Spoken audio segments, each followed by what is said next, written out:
Slack is currently making waves on internet-based news sites. So apparently Slack's been caught up using user data to train AI models without explicit permission from the users. Slack has defended its use of customer data for training AI and machine learning models following user concerns. And that's what we're going to look at. So previously, Slack's AI privacy principles mentioned analysing customer data for AI model development, leading to a bit of confusion and backlash. So users were unsure if the messages were used for AI training and questioned the opt-out policy, which is a bit awkward. It's not just a matter of pressing a button. So Slack has since clarified that customer data is not used to train generative AI systems, but it is used for non-generative models like emoji suggestions, autocomplete and things like that. So they have emphasized that the customer data remains private and that opting out won't affect access to the generative AI features. So we're going to walk through and take a look at the policy that Slack have put up and just exactly what it means. Sheridan Computers, IT, Communications, Support. Over on Slack's website, under news, they've got how Slack protects your data when using machine learning and AI. And this is quite a longish document, so I've tried to break it down as much as I possibly can.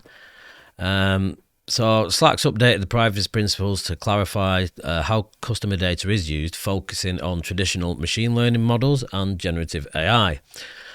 So the traditional machine learning models enhance features like recommendations and search without learning or reproducing customer data.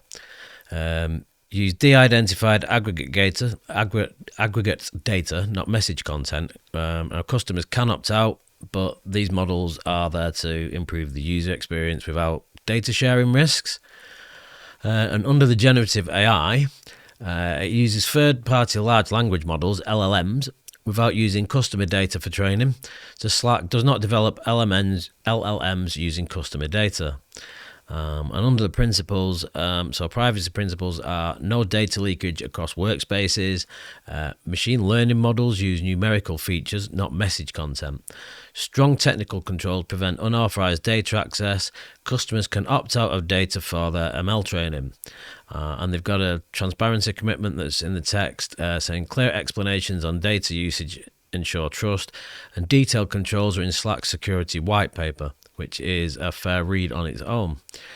Now, under search ranking, so Slack uses traditional machine learning models to improve user experience in three possible ways. So search ranking provides personalized search results based on historical searches and engagements without using actual text of the search query. So for recommendations, suggest relevant users, channels, and content based on activity and topic overlaps, using ML models and numerical scores, not Slack data, according to this policy. So autocomplete suggests users, channels, and file names as you type, based on recent interactions and channel memberships.